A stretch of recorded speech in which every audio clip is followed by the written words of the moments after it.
The following is rated not safe for work. It contains strong language, adult situations, and lots of spoilers. Discretion is advised. In the criminal justice system, cinematic-based offenses are considered especially heinous. The dedicated attorneys who investigate these villainous films are members of an elite squad known as the Reels of Justice. These are their stories.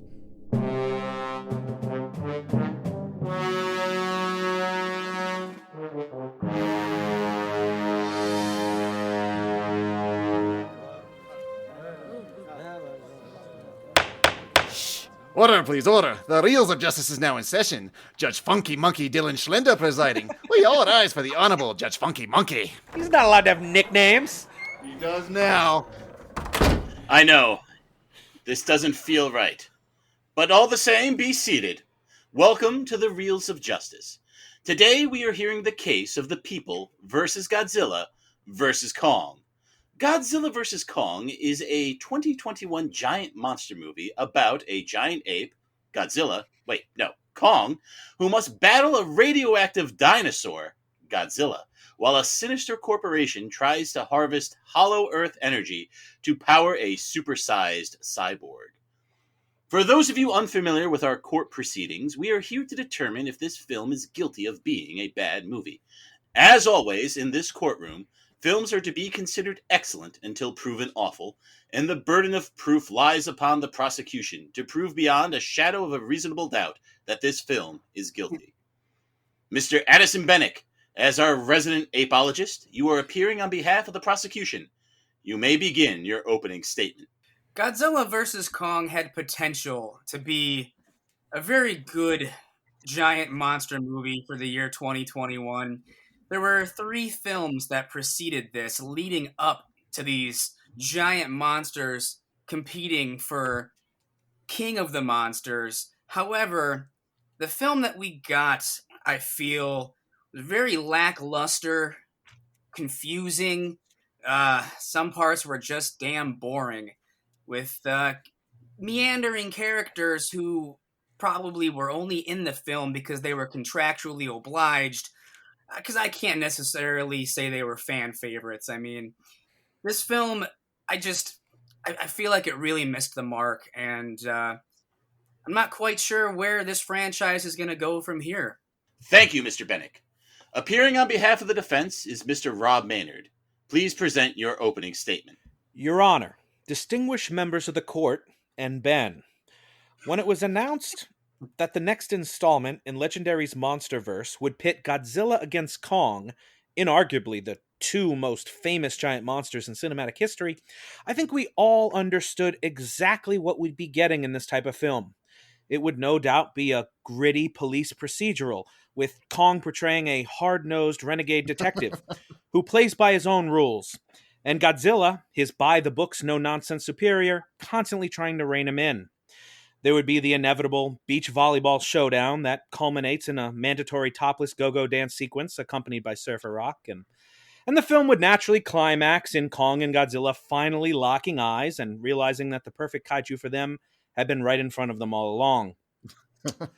Yes, it's the same tired old ape meets lizard story that Hollywood studios have been cranking out for years, and when the film was released here in the States just last week, our worst fears were confirmed, even down to Kong confessing his love for Godzilla on the big wedding day, and the 2 running away together to grow granola in Vermont. But I ask you, ladies and gentlemen, is predictability such a crime? In 2021, we are taught that the unexpected twist, the surprise ending, is what supposedly makes a story great. So we add in more and more until the plot becomes so convoluted with fake-outs and false flags and misdirections that we don't even know where we're watching anymore. Well, call me old-fashioned, but I prefer films from a simpler time, a more linear and, yes, I'll say it, a more predictable time. But I ask you, good peoples of this courtroom, is it possible that we all knew how this particular story would unfold? Because deep down, it was exactly the type of story that needed to be told. I ask you that. Thank you very much. Thank you, Mr. Maynard. I do not believe that you thought this movie was going to be that. Remind him he's under oath, Your Honor. No, I'm not. Am I under oath? You are. Yes. Oh, no. Prosecution, you may proceed with your first exhibit. Well, one of the biggest missteps I feel with this film is that even at an hour and 53 minutes, we do not get enough of the title monsters. We get a lot of Kong, not much Godzilla. When I went into this film, I was Team Kong, I'll admit. Not because I'm an overall King Kong fan. I do not like the new Godzilla films.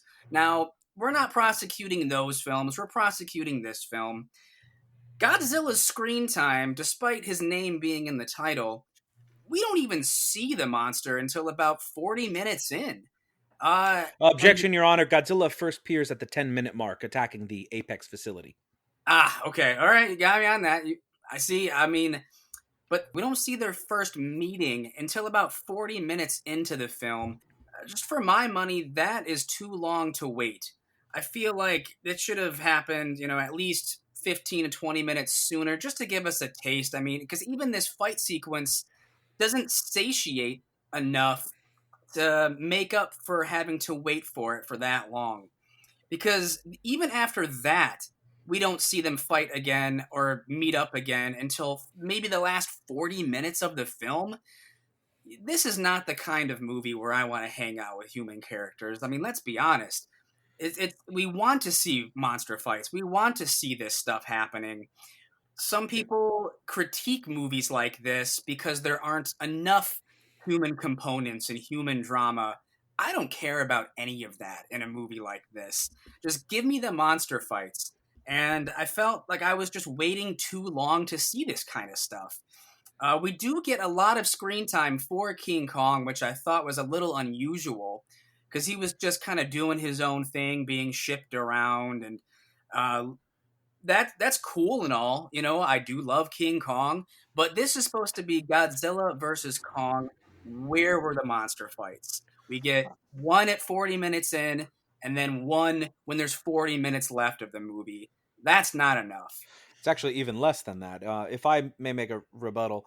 You may, Mr. Maynard. Please proceed. I did take a look at this, and I would like to point out that between the time they are fighting, there is a lot of time spent with Kong on his trip to the Hollow Earth, on his adventures through there. So I would say the time spent where neither kaiju is on screen is probably less than a third of the film, if not even less than that, because you are almost always around either kaiju. The time that they spend together, it is an hour 53 film. It's hour 45 at credits. And Godzilla doesn't find Kong till 38 minutes in. And their first contact is at the 40-minute mark. But that first fight, on the aircraft carrier is 4.5 minutes long, which doesn't sound like a lot. Not long enough. We waited 38 minutes. We waited 38 minutes and we get 4. That's not enough time. I mean, if you've seen any old Godzilla film, you'll know that you wait a long time to see any kind of fight. I think when they meet in the 1962 film, they don't meet for 45, maybe 50 minutes in. They touch for 2 minutes, maybe 3, and then they don't meet each other again until the final climactic fight on Fuji, which is probably only 8 minutes long, realistically. That is the nature of all these kaiju films. Kong obviously does his Hollow Earth thing, and yes, we follow King Kong. Stipulated. It turned out to be a lot more of a King Kong movie with Godzilla as an antagonist, as sort of a villain. That could be because Godzilla's had 2 prior films in this franchise to sort of get the spotlight and be kind of developed and introduced, whereas Kong only had 1. So I think that, yes, I agree. This movie is really more of a Kong movie than it is Godzilla. Even though Godzilla's name comes in the title first, I thought that was very strange. I believe it's that way because in 1962, it's King Kong versus Godzilla. Kong got first billing then. So I agree, it's only fair that Godzilla gets first billing this time. Despite being in the film less time. I think this time point is very interesting, but Addison, would you like to move on to a different... I would like to close up my time points, though. Sure, let him. All right. Their total fight time is about 10 minutes in the whole movie, which is 10% of the movie. It's 10% of the movie. So when the alternate time spent with human characters is just extremely boring. And, But again, I would want how much time is spent with a human with no kaiju, where no human is interacting with Kong or following Kong, leading Kong into Hollow Earth. There's not that much. I can think of a couple of scenes no, that's where true. there's just humans talking. I appreciated the fact that we did get to spend a lot of time with King Kong. It just struck me as odd that the movie was so Kong-centric despite being called Godzilla versus Kong. And then, the actual fight scenes just felt so short and rushed. All right, I think the jury has a lot to chew on there. Mr. Binek, if you'd like to move on to your next point. I did not care for any of the human characters in this film. No matter if they were by themselves, if they were actually spending time with the kaiju. I know that it is formula for any of these old school monster movies. There's always going to be human characters and a human element, but that does not excuse it. You have to make it interesting. Millie Bobby Brown is a returning character from the previous Godzilla film, and I didn't like her in that movie, so I definitely didn't want to see her again in this film. It's not that I don't like her as an actress. She's good in Stranger Things, but I don't need her running around my Godzilla movie. I just don't. So I thought that bringing her back just to be some conspiracy theorist group with another kid her age who's just sort of the chubby kid relief in this film. His nickname was Tapwater because he drinks tap water. It's stupid. That is just dumb. That's not good writing. And it didn't really contribute much to the film overall anyway. And then whenever we would cut away from the monsters, I would just want them to cut right back. Hanging out with these human characters bored me, and I was never interested in their story or what was going on in their lives. And you would apply this to the humans that followed Kong around as well? Yeah, Alexander Skarsgård, he tried, but I didn't buy him as this kind of, geologist type character, adventurer. I just don't think he fit here. I will say that Rebecca Hall and the little girl who was Kong's sort of muse in the film. Kaylee Hoddle, I think. I can't recall her name. But little girl's fine. the little girl in the film, the pairing of the two of them and with Kong, that did work for me, but I'm also a Kong sympathizer. So just whenever the three of them were interacting, yes, I did like that stuff. But I still didn't feel like it was quite as exciting as any of the human stuff in Kong Skull Island. And I don't want to compare this movie to that movie because they're two different films. But, I just feel like if you're going to spend so much time with human characters in a kaiju film, you have to make sure that time spent is worthwhile and entertaining to the audience. You're distracting us from what we came here for, which is watching kaijus fight. Please make this stuff compelling if we're not going to be watching these monsters kick the crap out of each other. Mr. Maynard, you had to know the human point was going to be coming up. Any rebuttal to this that you would like to make, or would you like to save something more in depth for your argumentation? First off, I agree. I thought, there's kind of two squadrons of humans, right? There's Kong's people, Gia and Rebecca Hall, Alexander Skarsgård, who kind of follow Kong around and lead him to the Hollow Earth, and they kind of go on that adventure with him. And I thought they were really the more flat of the characters. I liked Gia, the little girl. She's deaf, and she can sign language to Kong. So she has a great connection with Kong.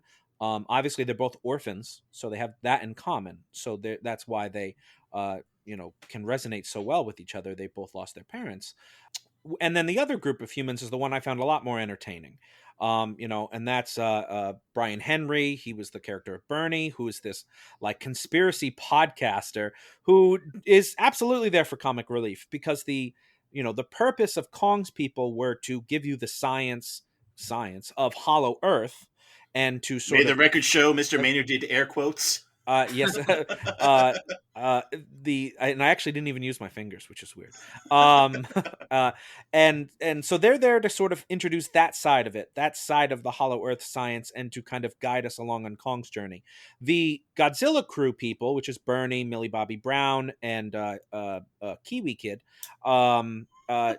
Julian Tennyson, I believe is his name. They're there to sort of uncover the apex side of it, right? And of course, spoilers, the whole point is that Apex has been building Mechagodzilla, and that's what's pissed off Godzilla. And so we need these humans really very minimally to do those two things, to show us the Hollow Earth and kind of tell us about the Hollow Earth, and then to tell us about who's been making Mechagodzilla. And then they need to sort of sit back. I think that the characters, some of them are not that well developed. And I think if you look at the runtime of the film, we can probably assume there was probably more human scenes and they got just tossed. Probably some producer was like, just more fighting. And if we can't produce more fighting, cut down the human time so we can get to the fights quicker. Because the human interaction is very minimal. The Kong humans resurrect Kong at the end. The Godzilla humans foil Mechagodzilla a little bit. That is their place in the film. I think it is very light. I do think they get out of the way fairly well, especially for a kaiju film. I've seen tons of kaiju films, and I think that there is a lot of kaiju screen time in this film. Well, thank you for that rebuttal, Mr. Maynard. Mr. Addison, you can proceed to your next point. The big sort of surprise of the film was supposed to be Mechagodzilla. Now, that got spoiled for me because I was seeing advertisements by, Funko Pops of all things, releasing images of, their lineup for this film, and Mechagodzilla was mixed in there. So that was ruined for me. He was also in the trailer. Well, a smidge. But I saw the Funko Pops before that final trailer. But going into the movie, now knowing, like, oh, Mechagodzilla's going to be in it, now that's another thing that you have to wait eternity for. And then when it finally happens, it's tough not to compare it to Mechagodzilla of the past, because he's just so damn cool. But, this Mechagodzilla really falls flat for me, too. They changed his dynamic where, he's not being controlled by aliens. He's not a weapon that was that's being used by aliens to destroy Godzilla. It's, Apex. They've built this thing from the ground up. But they're controlling it using they had it hooked up to King Ghidorah's skull, so it's super powered by King Ghidorah, which I thought was very strange. And does that mean this Mechagodzilla is also King Ghidorah? Like, correct. Are they sentient, or well, not sentient, but yes, it is. That doesn't work for me. If I may object, Your Honor, this is, of course, a reference to 2002's Godzilla against Mechagodzilla, in which Mechagodzilla, in that film was called Kiryu, is built over the skeleton of the Godzilla that is killed in 1954. That's cool. They basically use the genetic memory of the bones, and that is something that this film brings up. They mention the genetic memory of Kong is what will help them lead to Hollow Earth. Clearly, the genetic memory of the King Ghidorah skull allows it to still be the malicious, malevolent creature that it is. Similarly, in Godzilla against Mechagodzilla, Kiryu goes and runs amok. It can't be controlled. Now, that's another example, too, of a Mechagodzilla that was built by people to defeat an evil Godzilla, similarly to the Heisei Mechagodzilla in Godzilla vs. Mechagodzilla 2, which was also built by people. So only the Showa era is Mechagodzilla built by aliens. There's two other incarnations in the other series where they are built by man. To be fair, I don't like those ones. I only like. I do not. Keep me in the 70s, all right? I don't like 2000, early 2000 Godzilla movies. You're outstanding nice, Mr. Binek. They're too serious for me. Give me guys in suits, make them goofy and fun. This is what I want to see. This is what entertains me. If I may object one more time, the Heisei era and the Millennium are both feature rubber suits. I mean, true. that is true. I have to there's a sustain hell that of a lot- objection. I'm sorry. There's a hell of a lot more CGI and less fun to be found. Those are not the movies that I grew up watching.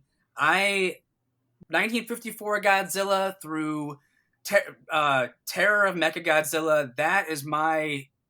Those are my golden treasures. I mean, you're preaching to the choir here. I know, but so you know, but the fact that you would not count Godzilla versus Biollante is offensive. Order in my court, please, Mr. Binek. How about we start relating your nuggets to this movie? That's my fault. That's why okay, I didn't catch that reference. I didn't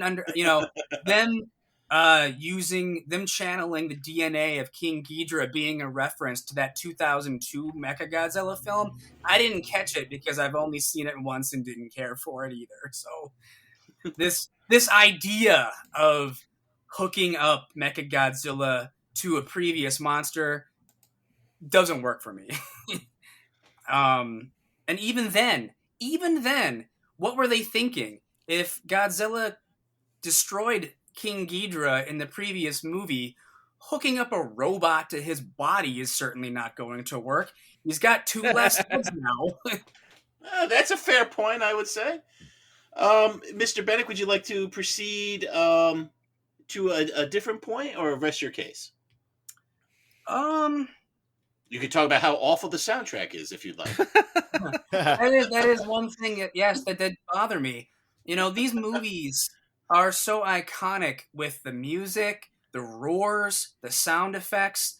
This movie has nothing like that. I was sitting there watching this, wondering, like, you know, obviously Legendary Pictures and Warner Brothers, you know, they've licensed Godzilla, but they probably can't use his sound, you know, his iconic roar, or they can't use it as often as they would like.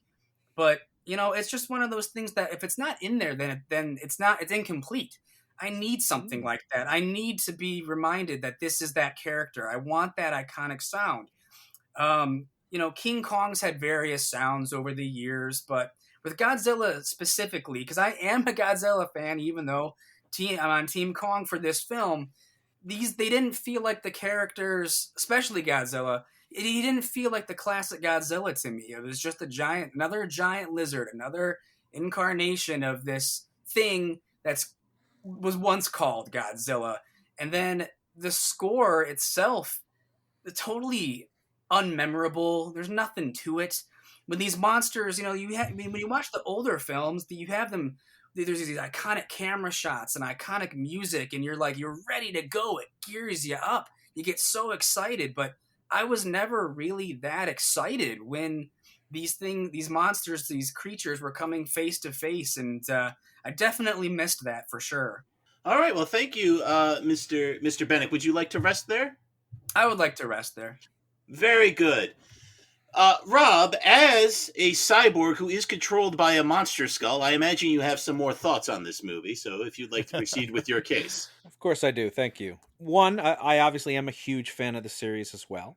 And so I loved all the little allusions and nods that this film made to some of those older films, like when Kong fights Godzilla and shoves the axe handle down his throat, which is, you know, a reference to, when Kong shoved the tree down Godzilla's throat in the 62 version. Kong being moved on the raft, which is, you know, something plucked again out of that 62 version. Kong being carried by balloons, again, found in the 62 version. And also allusions to some of the, you know, the classic 33 film, like when Kong is slapping around that snake monster. It's called a warbat. It was originally called Nozuki. Its name got changed. It's a whole thing, but it's called a warbat. And he kills it just the same way Kong does in 33 with the two-legged lizard. He whips it like a bull rope and basically kind of goes like what Hulk did to Loki. He just slaps him around and fucks him up. I liked that when Kong was defeated, let's say that one loses and it's Kong. Kong loses. Godzilla beats Kong. And then Godzilla loses to Mechagodzilla, and then Kong beats Mechagodzilla. So it's kind of all a push, kind of rock, paper, scissors. But Kong loses to Godzilla. He's left laying. That's round 3. he loses and his heart's stopping and the humans have to resuscitate him. And, that's a great reference to King Kong Lives, where he has to get open heart surgery. Instead, they don't have that time. They have to use a giant defibrillator that revives him. And I like also the very subtle illusion that defibrillator, that electricity, brings Kong back to life. Again, a lot like the 62 version, where it's electricity that revives King Kong. Besides that, there's a ton of great little moments in this film that really made me smile and made me happy. Like when Kong has a dislocated shoulder after he's revived, he resets it by smashing his shoulder into a building. That was sweet. I love when Godzilla blows up the aircraft carrier and Kong leaps off of it like Bruce Willis in Die Hard. Love that fucking scene. And then Kong just smashing the fuck out of Mechagodzilla with his axe. That was really, really great. Other strengths of this film, it's short. The credits start at 1:45. And Godzilla movies, they should be jaunty. They should be, close to that 90-minute mark. And I feel like this film had a really good clip. Like 10 minutes in, Godzilla, boom, he was there. Contrary to the prosecution's point. I mean, Godzilla's the first shot of the movie is Kong. I mean, he's in the very first shot waking up. That was the first indication to me that I was like, oh, it's a Kong movie. Like, yeah, it's a Kong sequel. Now, to me, that makes sense because Kong, being the primate, being what we've evolved from, would seem like he'd be what we would resonate with more. He has more character, he has more personality because he's smarter. But again, it's very quick. Yes, 40 minutes in, it takes till they first have their first battle. But then we're quickly into the Hollow Earth. We're doing the whole Hollow Earth thing, and before you know it, we're in Hong Kong for the fight. And then boom, Mechagodzilla's there. It's quick. I watch it again the next day. I didn't even mind because it was so quick. I'd watch it again right now. We do have to finish the trial. Unlike the 2014 and 2019 legendary films, Godzilla and King of the Monsters, this didn't feel the need to cover up CGI in murky and muddy environments with bad lighting. This is well lit. You get to see all the fights that happen. And these are some of the most compelling fight sequences in the legendary series and maybe in the franchise as a whole. I mean, you've got Kong leaping from skyscraper to skyscraper like Link in Breath of the Wild, trying to dodge these laser beams. And then he's jumping and gonna slam down with an axe. It's very sweet, and rarely do you see kaiju move that fast, leaping about with such agility. Mr. Binek, would you like to respond to Mr. Maynard's point about the aesthetics of the actual fight scenes? You did mention you wanted more fights, but were the fights that were in it sufficient? I was pleased with what was there. I just felt that they weren't long enough. I just kind of, this is what I've been waiting for. Godzilla 2014 is guilty of cutting away whenever the good stuff came. And so I figured this was sort of maybe the redemption, and it never cut away. I still just kind of felt underwhelmed by short fight scenes. I mean, yes, they beat the hell out of each other, and I did like the reference to the 62 version of him shoving the axe handle down his throat. That's all cool. Kong resetting his shoulder was cool. That's all cool. I just wanted more of it. I wanted to see more Kong fist slamming Godzilla face. I wanted to see, Godzilla whipping his tail and knocking Kong over. And I just wanted to see it, Just keep going. I mean, I'm sure it's a strain on the CGI animators, but right. That's what this freaking movie is. And for the record, I wanted to see Godzilla slide on his tail and double kick King Kong. Yeah. Similar to like heavyweight boxing matches, they don't last as long. When you're bigger and you can land those heavy blows, the fights only go to the third round. It's the welterweights that make it up to the 12 rounds. The heavyweights, they run out of gas quick. They hit really hard, so the fights are always shorter. So that's kind of the way I see it there. As far as the length, 1:45 at the credit roll, 16 minutes of fights. For about 15% of it is fights, and 10% of that is Kong versus Godzilla. So, they spend most of their time fighting each other. Only at the end do they really team up to whoop on Mechagodzilla. So, that fight, that fight too, it seemed like it just came and went, It's 6 minutes. I don't know. It just, it just didn't seem like enough. Like, Mechagodzilla is such an iconic villain, and it's been this big sort of secret that they've been withholding in all of the trailers until the very last trailer, and then you just get 6 minutes of it. Like, 6 minutes is not that much time. I mean, if you want this much kaiju fight, watch an Ultraman episode. Well, Order in the court. Could this be the first case decided by math? We'll have to let the jury decide. Mr. Maynard, are there any other points you'd like to make? Yeah, final points. I liked how they used the Hollow Earth, because while it is a ridiculous pseudoscience, that's a kind of science. And that's one way to describe pseudoscience, I suppose. But they stuck pretty religiously to what that pseudoscience is. Its idea of, in the 1800s and stuff, put forth by Edmund Halley and Sims, that the holes, the entrances to the Hollow Earth are in the Arctic. They're in the North Pole and the South Pole. And, they showed the inner sun and everything. So I thought it was a pretty cool depiction of the Hollow Earth, which, has a lot of links to mythology with like the Greek underworld and, Christian hell. And then also I like to, as far as links to mythology, the parallel that this film creates to a great myth in Japanese mythology about Umehiko and Yamehiko, which is from the Book of Kojiki, which is the oldest surviving Japanese book, which is a collection of myths and legends. It's, a little bit of history. But it basically tells the story of two brothers, one who makes their trade fishing and one who makes their trade hunting in the mountains. And so you've got this great parallel of the sea boy and the mountain boy. And I could really see that parallel between Godzilla and Kong being shown in this film. And of course, that myth is sort of related to Cain and Abel. One begins to resent the other, and conflict naturally arises. So I thought that this film delivered what I wanted. You get a good number of fights. Yes, it's not just like a 30-minute block of fights. You didn't really get that in too many old Showa films either. When you do, they're very, very low budget. You have quite a few of them. I mean, if you can find me a Godzilla film where they honestly fight for more than 20 minutes, I'd be surprised. But this was 16. This is 16 minutes of fights in the total film.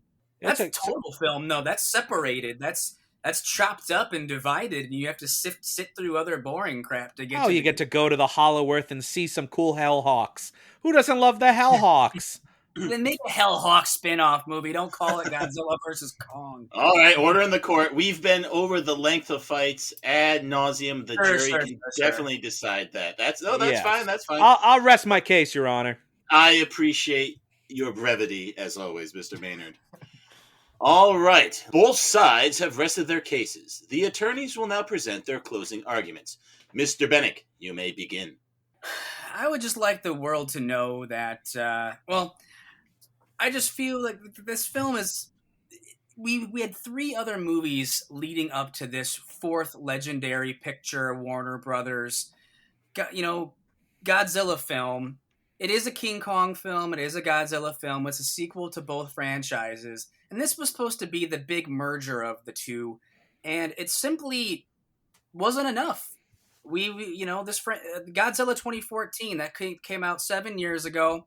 And I don't know if, at the time they were preparing if they knew that this was how they were going to end this whole thing, possibly. But, they had all this time to prepare an epic throwdown movie, which some people think they accomplished. I do not. I don't know what the future holds for either of these franchises, if there's going to be another King Kong movie or another Godzilla movie, or if the licensing agreement is up. But I hope this isn't the end for either, because I just feel like there's more to be done here. This wasn't enough. We need a rematch, not because I'm not disappointed with the outcome of the fight. I'm disappointed with the outcome of the movie. Just, it wasn't enough. All right, thank you. Mr. Maynard, you may proceed with your closing statement. At its heart, Godzilla vs. Kong is a story about differences and how we overcome those differences. And I think that's the perfect story for the year 2021. It teaches us that it doesn't matter if you're black or white, gay or straight, a colossal primordial primate, or an atomic fire-breathing dragon, we're all different, and it's those differences that make our world so vibrant and diverse. And the film teaches us that we must learn to unite, to synergize our differences, to recognize our sames, and to act as one so that we may overcome any obstacles. And those obstacles that I speak of are, of course, robots. This is a film about acceptance. These two characters' conflicts is based upon who is the dominant individual. They feel the need to prove to themselves and to the other which one is the best. And I think in our society where we see so many people obsessed with being the best, with being the alpha, as it were, that it's important to tell stories like this where individuals realize that no one on their own is as strong as we are when we're united. And understanding that maybe we won't be the best, accepting that all we can really strive for is to be the best atomic fire-breathing dinosaurs we can be. That's what's important. That's the moral of this story, because that's the only way we're ever going to survive the inevitable robot insurrection that awaits us. Thank you. Thank you, Mr. Maynard. Members of the jury, Mr. Big Ben Haslar, Mr. Dylan J. Schlender, and Mr. More Hollow than the Hollow Earth Ryan Luis Rodriguez. You have all heard the facts concerning this case. It is now up to you to determine if this film is guilty of being a bad movie. The bailiff will escort you to the deliberation chamber to render your verdict. I'm just waiting for my Nessie versus Kong film. All right, fun case, a lot to chew on. I do think the prosecution and the defense did agree on a lot of points where we did want to see a lot of fighting. We did not care much about the human characters. Ryan, what did you think about this case? Well, I guess to kind of speak to the movie, this movie bored me to fucking tears. Thank you. Seriously bored the shit out of me. When it was the humans, I agree. They're forgettable, and I could care less. If I I could have not to care watch another fucking movie about a weepy kid that saves a giant monster, I will pull my fucking hair out. Seriously, enough with this shit. Just well, get coming me in the smashy 2022, smashy. get ready. That's all I want. I want the smashy smashy. I don't like people. Yeah, like the reason like this formula sort of came about is it was like expensive to like have the rubber suits and like to build all these little miniature sets for them to like smash through. We have the technology now. Like we have Avatar, we have like those Planet of the Apes movies where like the main characters are completely CGI. This is possible. And if the science is going to be pulled out of their asses, do we really need any humans to tell us what the science is? Just have them punch each other. I don't care. Well, I think like one a year of the from things now, you'll be like, just, "Oh, I really." Oh, go ahead. I was gonna say is how tone deaf the filmmakers are. Because 2014 comes out, people are like, "Cool monsters, the humans were bland." Then King of the Monsters come out, and again, same thing. Cool monsters, humans are bland. And now here they are, the third bite at the apple, and they make the same mistake. It's just like, and they really go over the top. Like I think like the conspiracy theory podcast guy, he was kind of funny. I did like him. So like it was a neat idea, but they didn't really commit to it and stick the landing. You know, they got the little chubby kid there from Hunt of the Wilder People. It's like, why is this kid still doing movies? You know, like he had I like him. I just don't like him in the movie. I've only liked him in Hunt for the Wilder People. I haven't liked him in anything else I've seen him in, which is just this in Deadpool 2, but to be fair, that's I think those are the only two things he was in. The point is, he's not good. You know, Millie Bobby Brown, she's not great. Alex Skarsgård, you know, it's like not very good either. It's like they got like the premium cable company guys to be in this, like they're like, these are all TV actors coming in here. It's like they know we don't care, so they're great. trying to get through it faster, but still, it's like, Yet okay, if you know we don't care, why are you doing it? Come on. Yeah, you know, I get, you know, the monster movie formula, but I think Ben already addressed this, you know, like that was a limitation of those old kaiju movies is because, I mean, like the original Godzilla suit, I think that weighed like almost 400 pounds the guy was wearing it. And walking around with 400 pounds is not easy, no matter how it's you got to build those like sets and stuff, like the minutes. Yeah, you got to have the sets, and you don't really get a ton of takes. You know, it's like, okay, rebuild little Tokyo here so we can shoot this again. And I gotta say, the charm goes away with the more levels of kind of digitalness that are in there. It Like, does. I enjoy those old movies because it's actually actors underneath those suits. And yes, motion capture is a kind of acting. But I mean, like, dedicated professionals that are... There's like pseudoscience is a that kind of science. if they crush the wrong building, they're fucked because they're not going to rebuild that thing. So there's that, it's the let's put on a show attitude that I really enjoy. And it's a quaintness that I think that we moved too far past. And I think the level of this is like, Kong looks great as far as digital monkeys go. Like, in terms of digital monkeys, it's nowhere near as embarrassing as, let's say, Indiana Jones and the Crystal Skull. Boo! Get out of here, man! Booing from the other room. Oh, that's fair. Wait, no, stop that. Anyway, no, you know what I was going to say? One thing I kind of missed, that one thing I really liked in the 2014, is you kind of got a really good sense of scale. Like, Godzilla really felt huge. Nothing really felt huge in this, you know? Like, I just didn't really feel the force of two gigantic apex predators fighting each other, you know? It's And like that's, Kong pulling himself up on the aircraft carrier. Like, he would be so dense and heavy, he would probably split the thing right in half. That's because it's so much CGI. Like, all these like new films have that. It's like you don't feel the impact of anything. With 2014, that's Gareth Edwards. He loves, like, trying to put, like, a documentarian look on things. And because of that, he would shoot these scenes from a vantage point that accentuates all the scale, but that's something that he does across all of his movies. Whereas Adam Weingart is basically known for, like, $2 million little tiny micro budget movies, and he doesn't have the same command of that kind of scale. Yeah, I think that's fair. And unfortunately, so that scale that we appreciate in 2014 also led to one of the problems in 2014, is cutting away from the interesting stuff, because you start to lose some of that feel the more and more you see giant monsters smashing into each other, just like this movie proved. Like, when you do get to see it, it's still not impactful. So Addison was saying not enough monster fighting. I'm saying maybe too much. Oh, I wouldn't say that at all. I agree, not enough. Yeah, That's no, who am I the kidding? line There I wasn't showed up enough. as the There wasn't enough. There really should have been more. Mechagodzilla should have been way more badass. And I do like the nod to the old Mechagodzilla, though, with the ghost bones and stuff. I mean, that's cool. Like, I recognized that immediately when they were doing that. And the first thing I was thinking was, like, there's going to be a lot of people who think this is stupid because they're not going to understand this homage. Maybe they do think it's stupid even if you do understand the homage. Some people who think it's stupid even they do. Yeah, and that's fair, too. Maybe, like, you didn't like it back in the day either, but you have to understanding why they did it, though, is pretty cool. Dylan, like don't go on Reddit. Just don't go. Oh, no, never. Never. They hate me there. Me too. We didn't need this Hollow Earth plotline either. Like, I want them to, like, have a reason to fight each other rather than less meandering that they're doing. It's just like, you know, like, if they're gonna fight each other, like, have that be, at least in Batman versus Superman, like, Batman seeking out Superman was like the plot of the movie, whereas in this it's just like, okay, we're still wasting time, you know? Yeah, I don't think they did a good job of explaining why Godzilla would just knock King Kong out in the middle of the ocean, and then shutting off their ships would trick Godzilla, because he's sensing Kong, not the ships.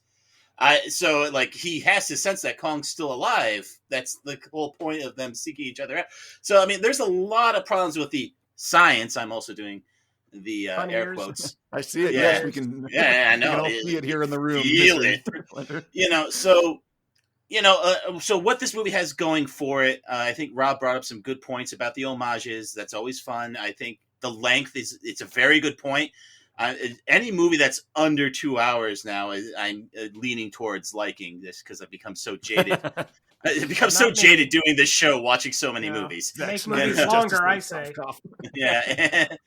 And but I think Addison brought up some very salient points as well. You know, like, did we really get what we were promised? Like, it was so predictable and pedestrian. Like, you knew they were going to team up to fight someone.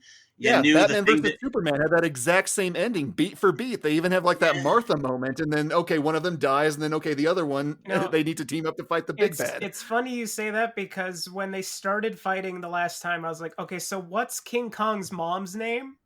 I know. I thought that too when they're, like, looking down at each other. Booga. Like, in my head, I thought Kong, like, Martha. Because they mentioned his parents in the last one. So immediately I was like, oh shit, does his mom have a name in these movies? Oh god, I gotta know what that is. All right. Yeah. So should we start locking in some votes? Yeah, let's do this. Okay. Okay. I'm Foreman, but I'll go ahead and go on the record. I do agree with the prosecution that it wasn't enough, but that it didn't push it all the way too bad for me, because when they are fighting, it is fairly enjoyable. We just needed more of it. It could have been a good film. Now it's just a meh film, but still not a guilty one. Well, then I'm going to go on record, and I'll just say I'm going to vote guilty, just to make things interesting and put all the pressure on Ryan. I always love giving it to Ryan. Ryan gets to decide all of them on the show. No. But here's the reason it's guilty. You had 3 movies to fix the human problem. You didn't do it. It's grating. It's annoying. I don't care for it. Mechagodzilla looked stupid. I love Mechagodzilla. It was a stupid look. And frankly, the fights just didn't have the impact. They didn't have the weight or the severity. I felt like I've seen this movie before. Guilty. Okay, so can I give 13 minutes of this and not guilty? Does the 13 minutes enough to... How heavy is that not guilty to push the scale down? The 13 minutes of Kyle Chandler. All right, well, guilty. All right. Who's the judge this week? Is he handsome? Yeah, I'll say he is. Let's go tell him. He combed his hair this week. It's nice of you to lie, Ben. Ugly judge. Mr. Foreman, have you reached a verdict? We have, Your Honor. In the case of the people versus Godzilla versus Kong, we find the defendant guilty. Wrong! Order in my court. Order in my court. Bailiff, restrain that lawyer. The verdict is so rendered. Godzilla versus Kong. I will show some leniency and let it off with a warning. So long as they work in Mecha King Kong into the inevitable sequel. Yeah. Court is adjourned. His name is Mechanicong, you know nothing. I'll get you, Judge! Contempt of course! I'll get you, you bastards! This is Ryan. I'm a reporter now. Yep, with the Gabagool Gazette, whatever. Reporting to you live from outside the Reels of Justice or something. Mr. Binek, would you care to share your thoughts on today's verdict or whatever? Well, I couldn't be happier with the decision that was made today. I had been looking forward to this film for quite some time, and it missed the mark by a hell of a lot. It dragged the names Godzilla and Kong through the mud, and I just hope that, if there's a sequel to this, if there's a Kong sequel, if there's a Godzilla sequel, just fix the damn human character moments. I mean, it's not that difficult, I wouldn't think, at this point. There's so many of these movies. They got the monsters correct, and the fighting is good, but it's bogged down by too much other garbage. And moving forward, please just, fix this. Thanks, I guess. And here comes Mr. Maynard or whatever. Excuse me, could we get a word on how you feel about whatever happened today? I don't listen to this. This court's been wrong before, but this is the wrongest that it's ever been. I pray that none of you ever watch any of the Showa Godzilla movies, where Godzilla's in the movie for less than 10 minutes, and almost all of the human characters are boring as hell. This comes from a proud tradition of movies where humans are boring as hell. And so, if you want to watch monster fights, watch Ultraman, watch Ultra Fight. There's tons of rubber suit kaiju things where people are just tossing around like in all hell. Go watch that. You'll love it. So, I'm going to get that jury too. I'm going to get you son of a bitches! Thank you very much. And that's all we have for, the courthouse or something. Let's go back to the studio for whatever, I guess the rest of the show. I don't know. Bye. All right, great, cool. Then we had fun. That was definitely a show. Yeah, that was a fun one. I think you guys were wrong, and you're evil, but we've talked about it enough. I do too. Addison, what's going on in your life? What's been keeping you busy besides screwing me over? Well, I mean, Psycho Ape is finished now. It's been available on DVD since about November, so there's not much I can do with it at the moment because there aren't any film festivals that are happening until the late summer, fall season. So we kind of finished the movie, and now we have to sort of wait a whole, year after its completion to really show it anywhere. I've submitted it to several festivals, and some have picked it, some have passed. The one that I'm actually really excited about that hasn't been confirmed yet or anything is, I sent a DVD copy to Darcy the Mail Girl, of Joe Bob Briggs, and she, gave us a glowing review, which was I wasn't expecting that. She even posted it on her blog on her website. It was this fantastic review that I had no idea that she was such a skilled writer, and it was so well written and funny, and the references to all these classic ape films. That's like, are you secretly an ape movie nerd too? There's no way. They're everywhere. They're like, yeah, where are they hiding? Because preparing the movie, me and the two guys who I made the film with, I mean, we binge watched the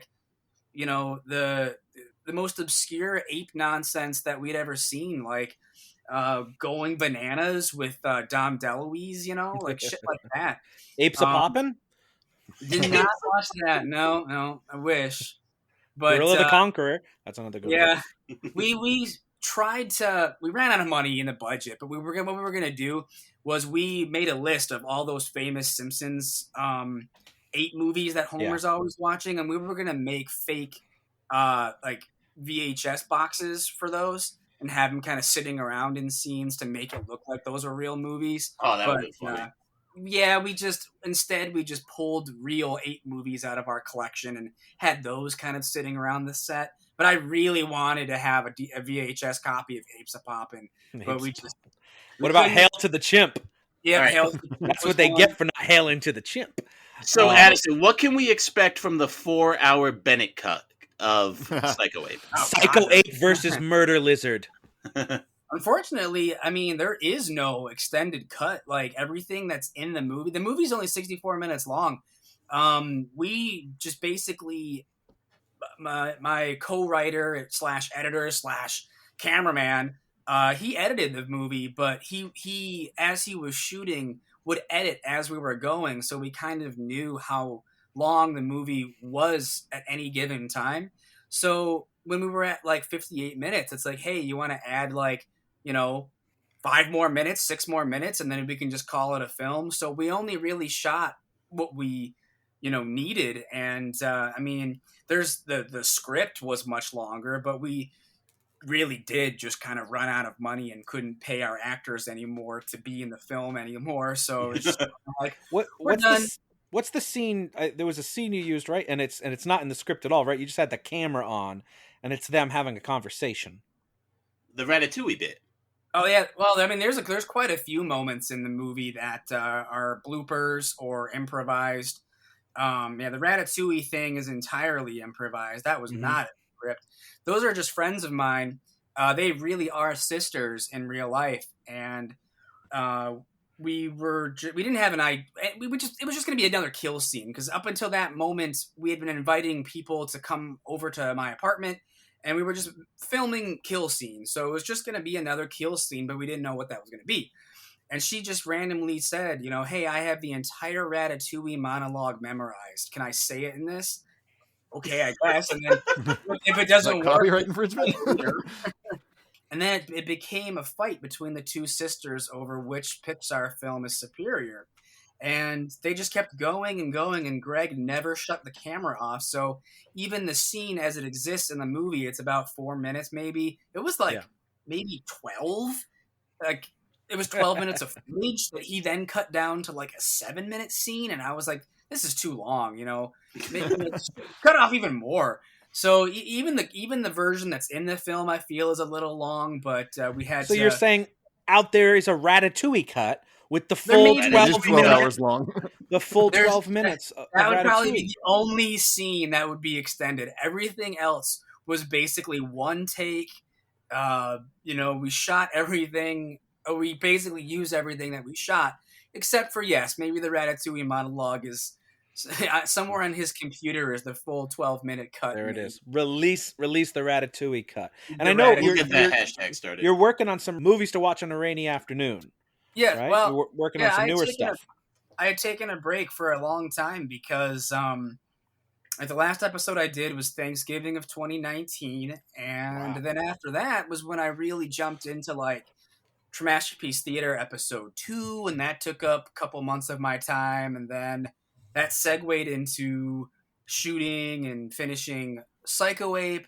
But so I did another rainy afternoon recently.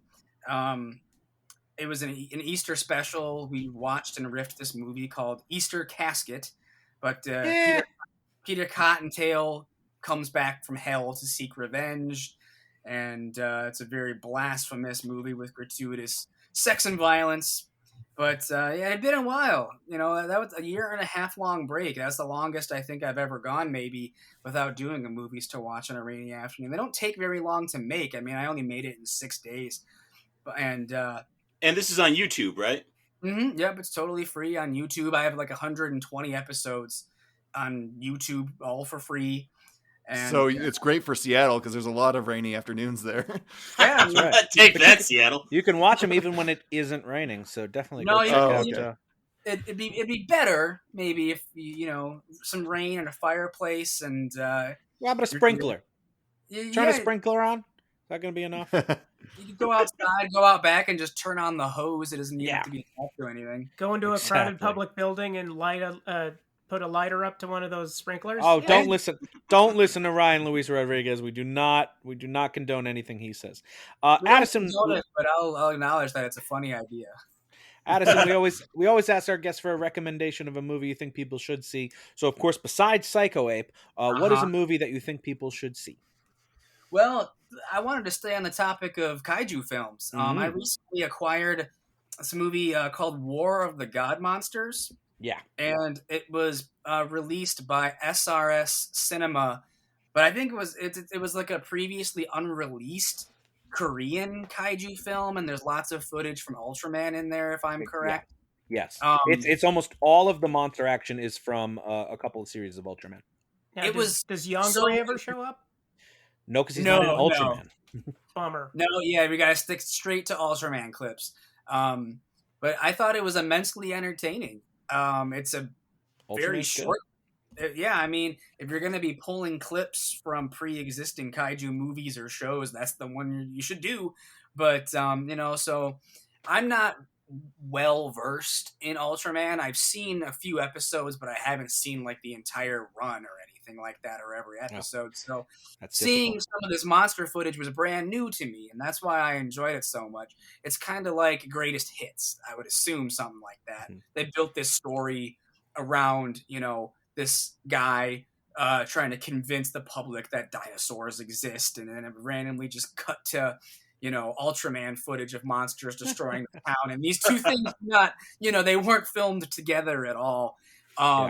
The people who are fans of Ultraman might get a kick out of like, well, that's just footage from Ultraman. Like, this movie's very cheap and lazy. But for me, it was, oh, this is really cool. This is all sort of like, I don't have to sit through. I mean, not to say that it would be a chore to sit through them, but I don't have to sit through the episodes of Ultraman because here's all of the monster scenes just served up to me in some random movie. Oh, no, that is true. And no, Ultraman stuff is great. I recommend the first series. I really recommend Ultra Q, the prequel series. I guess it's not really a prequel because it literally came out first. It's the predecessor, but it's kind of like a Japanese Twilight Zone with kaiju. So definitely check it out. I'm sure I would like it. Yeah, all the effects are Subaraya, and they're obviously the people who did Godzilla's effects in the show era. Right. And they just put it out on Mill Creek on Blu-ray. Oh yeah, Mill Creek's been pumping out Ultraman series. You can get a ton of the Showa stuff. I know they've done Taro and Ultraman Ace and Return of Ultraman. Like they're not too expensive. Ultraman Leo drops in May. I've already pre-ordered my copy of Ultraman Leo. So did for you my stay recommendation, till midnight to do that? I did not. No, it wasn't that big a deal. For my recommendation, for those of us who with colossal kaiju confrontations being your thing, but you really resent the story for getting bogged down in human affairs, I'd like to recommend Godzilla Final Wars from 2004. It's the final installment in Godzilla's Millennium series, and it features Godzilla basically fighting his way through a gauntlet of 11 enemy kaijus who are all under the control of evil aliens bent on world domination. It's chock full of references to the old movies of the Showa era, like Invasion of Astro Monster and Destroy All Monsters, and the humans involved are basically limited to extraterrestrial telepathic kung fu fight sequences. So it's the perfect film to watch and just shut your brain off. It's currently streaming free on Plex and Crackle. Dylan, as our makeshift judge, you can recommend next. Makeshift indeed. Well, I think we all have go-to 8 movies, and for me, I like to recommend Mighty Joe Young from 1949. It is an absolute classic about a young woman who basically has lived and raised with Mighty Joe Young and brings him to the mainland. It's overshadowed by King Kong, obviously, but Mighty Joe Young is just absolutely fantastic. And it turns out, when I was growing up, I had only ever seen the colorized version. I never knew it was a black and white movie. But I didn't even know there was a color version. Well, I know. It's pretty amazing because I would always rent it on VHS whenever I went to the video store. If the movie I wanted wasn't there, Mighty Joe Young was always there, and I'd always rent it, and I'd always love it. Now, I had never seen it, but it was just on Turner Classic Movies, so I got to watch it last week. That was one of the films that we watched. We would switch back and forth between a bad 8 movie and a good 8 movie for the preparation of Psycho 8. And that was on our sort of 8 movie bingo list, you know? Mm-hmm. None of us had seen it, so we finally got to watch it and crossed it off the list. And yeah, that's why there's like references to Mighty Joe Young, like spoken out loud in Psycho 8 in dialogue. They talk about Mighty Joe Young. And the only reason is because we had watched it prior to shooting. And I believe it's the first movie that Ray Harryhausen worked on. Well, thanks for stealing my point. Oh, no. I don't. It's not exactly. I don't think it's his first one, but he was the technical assistant to Willis O'Brien, and since O'Brien was busy with other stuff, Harryhausen got to do almost all of the Mighty Joe Young stuff. This might be the oldest movie I've ever recommended on the show. Ryan, what would you like to recommend? My recommendation this week is a film that, like Godzilla vs. Kong, was released to both HBO Max and theaters simultaneously. The first such film of 2021. It's called Judas and the Black Messiah. It is a sobering, heartbreaking, true life story of the Black Panthers and the government's institutional racism, starring not just 1 or 2, but 3 of our finest working actors, Daniel Kaluuya, Lakeith Stanfield, and Jesse Plemons. It is currently not on HBO Max because it was only there for a month, but it should be returning in May. Now, how much of screen time does Judas fight the Black Messiah in Judas and versus the Black Messiah? Well, they share 4 or 5 scenes, but they do not actually come to blows. That's the Chicago PD's job, I guess. It's more subtle than that. It's a thinker. All right. Big Ben, send us on home. What's your recommendation? In my mind, kaiju flicks are best when it's just the one kaiju, and so on that note, I'm going to recommend 2016's Shin Godzilla that I watched thanks to my good buddy Maynard here. It's a reboot of everyone's favorite Japanese monster, but it takes it in a different direction. People have to cut through tons of government red tape to even try to do anything about stopping this monster tearing through downtown Tokyo. Bureaucracy is scarier than fiction, folks. And plus, googly eyes. Godzilla versus bureaucracy. I don't want to peel back behind the curtain too much, but Ben, Rob 100% predicted you were going to recommend Shin Godzilla. Yeah, that is true. He really did, because I asked him, I said, you should recommend Shin Godzilla. He goes, Ben's going to recommend Shin Godzilla. I hate to disappoint. I think the design of Shin Godzilla is one of like the coolest, scariest looking Godzillas out of all of them. Something about that. I love that movie. It's crazy. Yeah, no, it brings horror back to the franchise. Did you get to see Shin, Ryan? Yeah, that's why I said he has googly eyes. Oh, yeah. Well, I just thought you saw memes. No, I've seen the movie twice. And get excited because the team that made it is releasing, I think it's already out in Japan now, Shin Ultraman. Yes. So I saw a teaser for that. If he doesn't have googly eyes, I ain't watching it. He might. You'll have to watch it to find out, Ryan. That's the make or break it. Nobody tell Ryan if he has googly eyes. He does, Ryan. There it is. Go support Shin Ultraman when it comes out. Well, that's all the time that we have for this week. But we want to thank our guest, Addison Binek, for joining us. Thank you, Addison. Hey, thanks for having me, man. I love talking about giant monsters. Yep, we'd love to have you back as long as you don't beat me again, because I really hate that. That's the stipulation. But we'll have you back to beat Ryan or something. There we go. And we hope everyone else will join us again, too, as the reels of justice keep turning. Wait, I've got it. Shin Daimajin. Oh, I love it. Please follow us on Twitter at Reels of Justice, Instagram Reels of Justice, and Facebook.com/Reels of Justice.